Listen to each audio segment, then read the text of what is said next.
Hey guys, good afternoon and welcome to Your Stocks. I'm Pavitra. With me is Ekta. Ekta, it's a full 100 points higher on the Nifty right now. So we're comfortably above that 19,600 mark as well. So things are looking very good. Even in terms of the broader market participation, it is holding up very well. The small cap index is seeing a move of over 1% and it's held steady all through the day.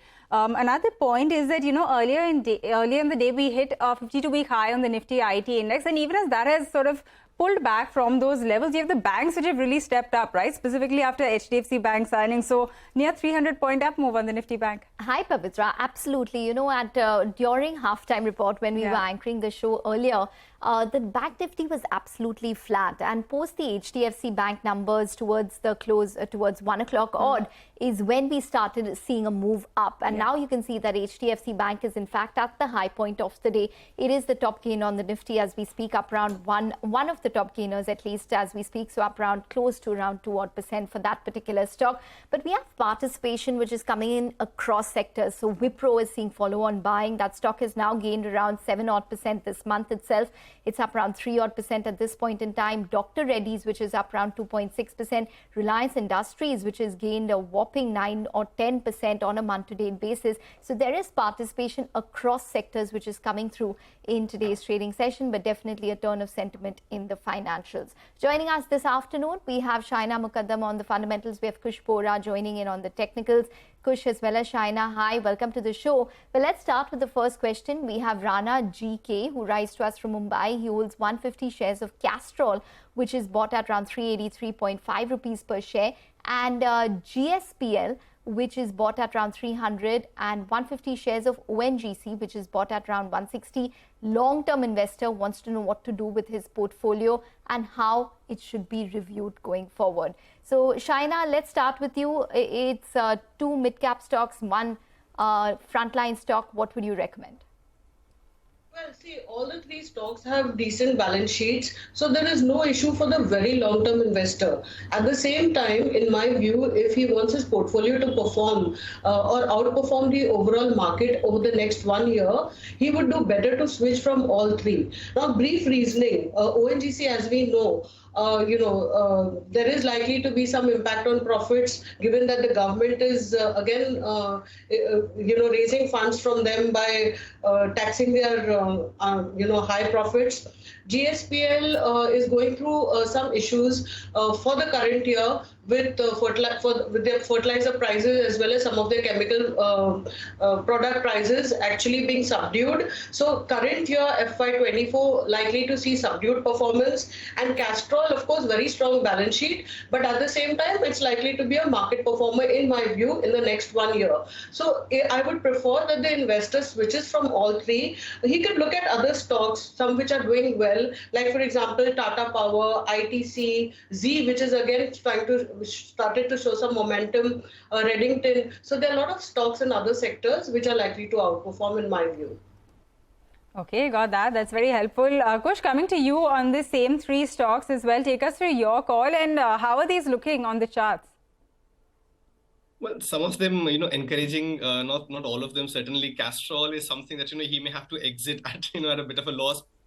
There is a bit of momentum, so 160 is perhaps where the stock could head.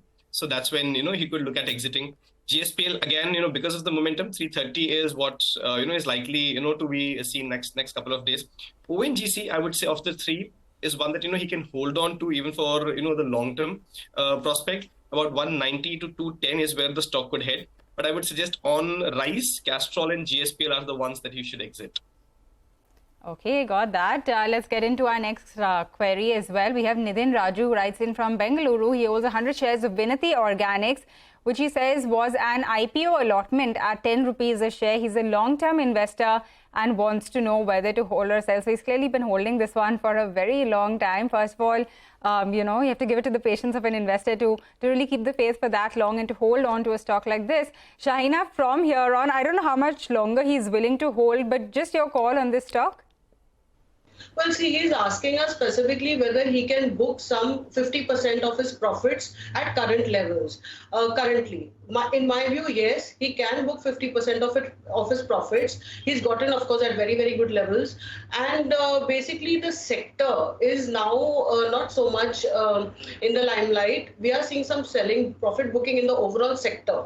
Also, Vinati, they are ramping up capacity, but all this will take into effect only by the year end or best next year, FY25. And current year, I think they will show subdued performance because of being hit by higher raw material costs and subdued finished product prices. So I would advise that he can, yes, book 50% of his profits as of now and reinvest it. Of course, he should reinvest it in some other sectors, stocks.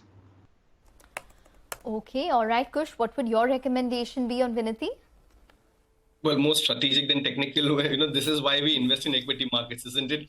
And I think he should now just complete the journey by taking some money home. So yes, I agree with Shahina that it's been a stupendous journey. The returns have been great. Just that even technically the stock's actually gone sideways for some time now, so it'll not be a bad idea to take some money home and switch. Okay, that is the call on Vinati Organics from both China and Kush. But with that, our next query comes in from Abdul Rehan Khan, who writes in from Bengaluru again. He holds 200 shares, which are now split to 1,000 of Schaeffler India, bought at 100. So there you have it. Schaeffler is currently at 31.52. He says he's a long-term investor and wants to know what he should do with this investment. Should he hold or should he sell? Kush, how is this one looking to you? Do you think that this is good to hold for a long-term kind of view? Well, it certainly is. The stock might test some patience, along the way. For the next, few months, that the stock might spend some time in a range. But otherwise, I think the overall trajectory is upwards. So I think it's not a bad idea to continue holding. As far as GR Infra goes, that too has actually been doing rather well. We've seen a bit of a recovery here.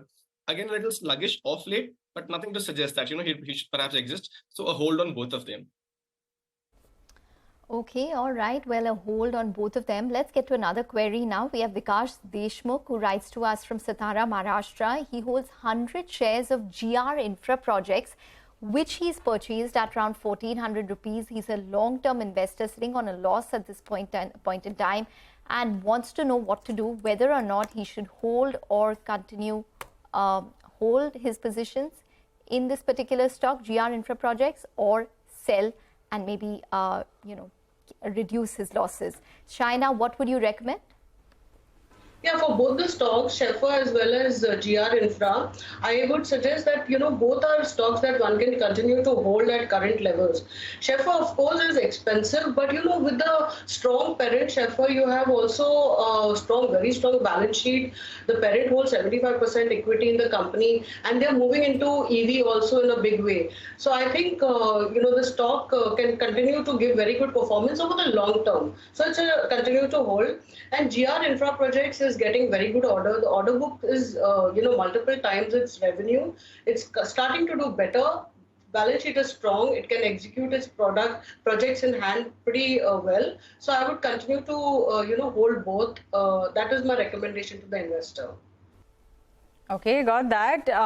Kush, on just GR Infra, what do you think? Because this is a stock which at its highs has seen levels over 2,100, right? But that was a very long time ago as well. What do you expect on this one?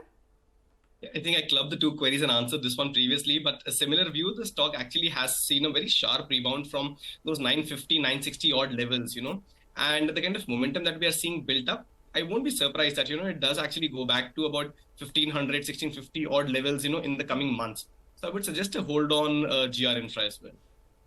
All right, got that. That is the call coming in on GR Infra. We're going to get into a short break, but when we come back, we have lots more queries. So stay with us and we will be answering all of them as well.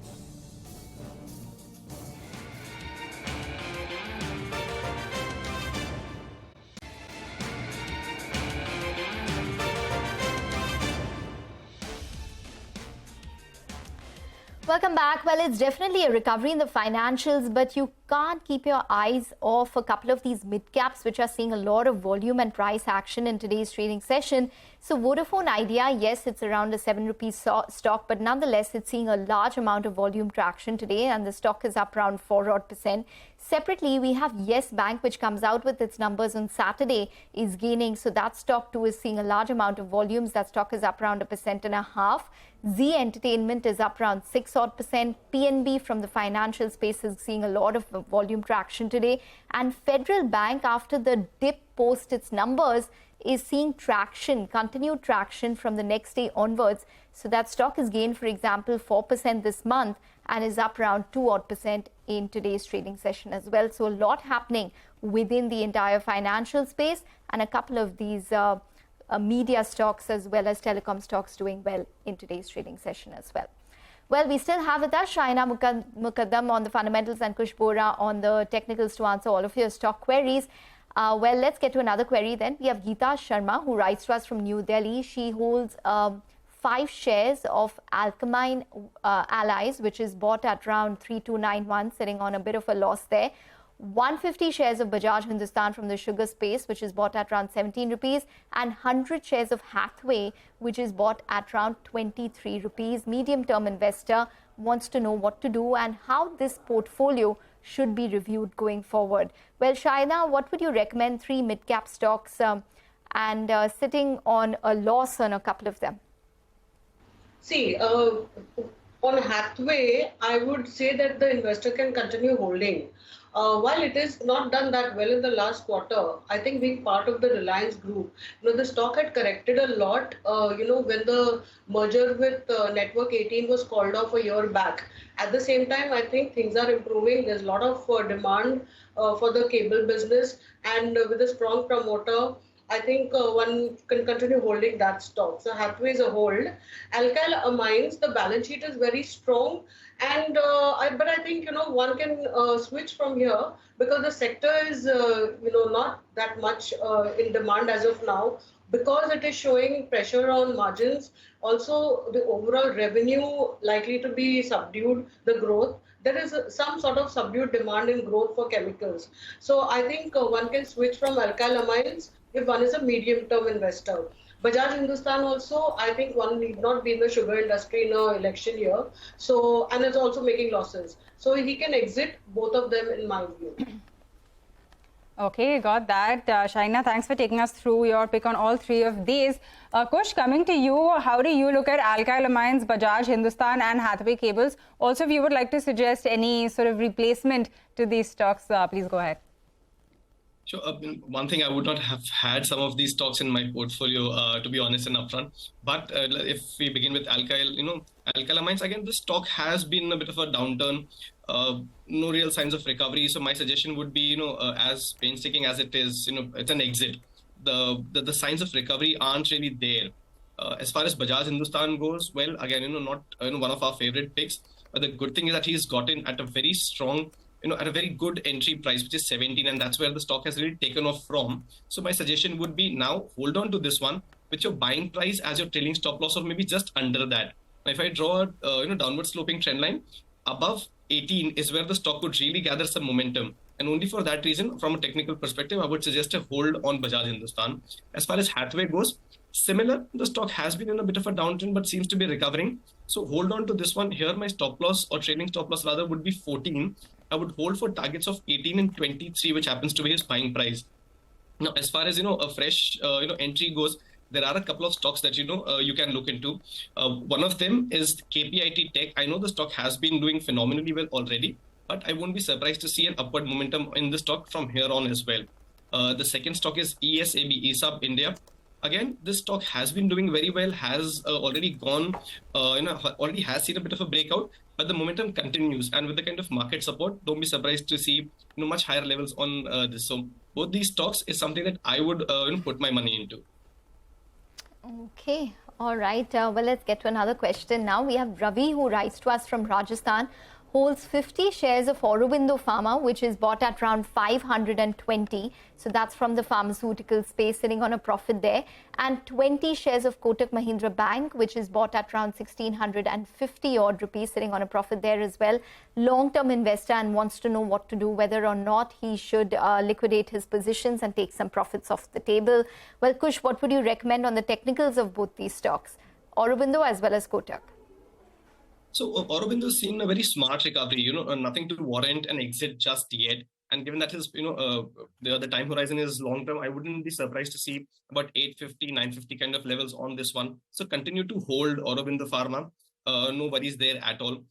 Kotak, again, given the time frame, he will see decent returns on this one. So he can continue to hold. But my suggestion would be to switch to something like an ICICI Bank from the private space or SBI from the PSU space. The kind of momentum that we're seeing in these will perhaps, be more, fruitful in terms of, building the portfolio. So while you can hold Kotak Mahindra, my suggestion would be book 50% and switch to the likes of ICICI Bank and SBI.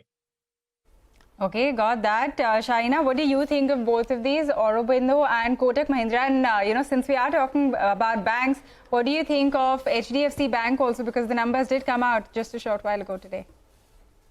Well, HDFC Bank remains a long-term buy because I think the merged entity will have a very strong balance sheet, 20 lakh crores. I think it is extremely strong. Numbers should improve in terms of going forward, both in terms of their margins as well as I think, they have got a very strong balance sheet. So it's definitely a long-term investor hold. Coming back to the two stocks, the investors holding Aurobindo Pharma and Kotak Mahindra Bank, I think even these two stocks look extremely attractive even at current levels. Kotak Mahindra Bank has been consolidating for 2 years, almost at the same levels. So now if you look at the price to book at around 3 times, it is in line with, the other well-managed private sector banks. So in my view, it is all ready for a takeoff from here.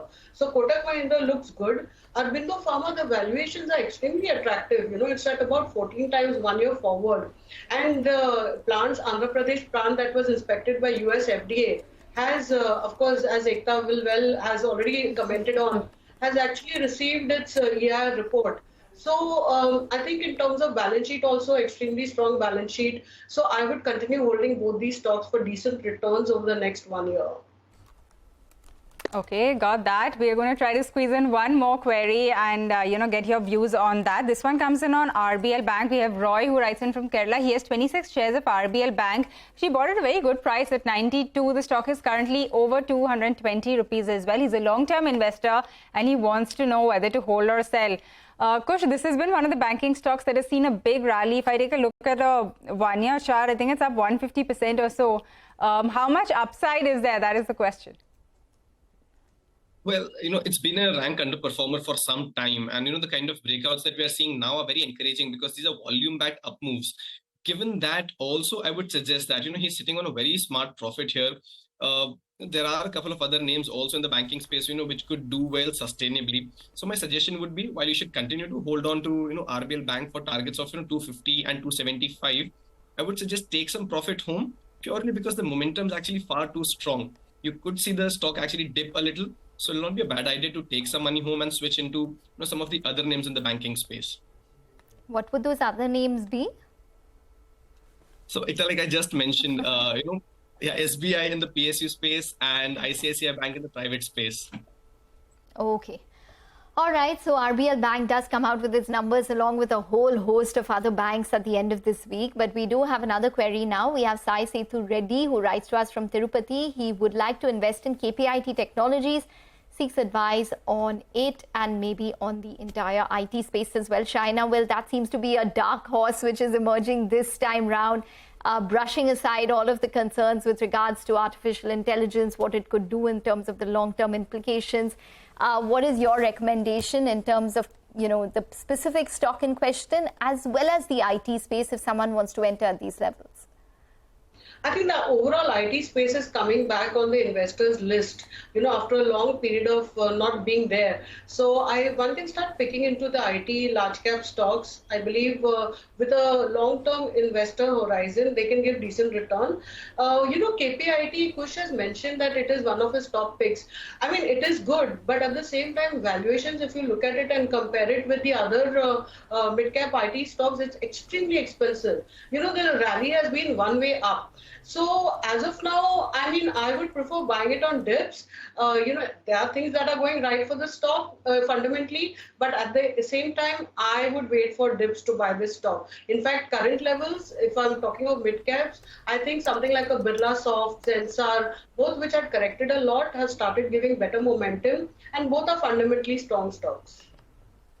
Okay, got that on KPIT Tech. Shahina, Kush, thank you both very much for taking out the time and joining us on this edition of Your Stocks, and to really take out the time to answer all of these individual viewer queries. With that, we're going to wind down on this show. But remember, you can always email us any queries that you have which are stock related, and we're going to take them up with our experts. We're going to wind down on the show, but stay tuned. Closing bell comes up after this very short break for the final hour of trade today.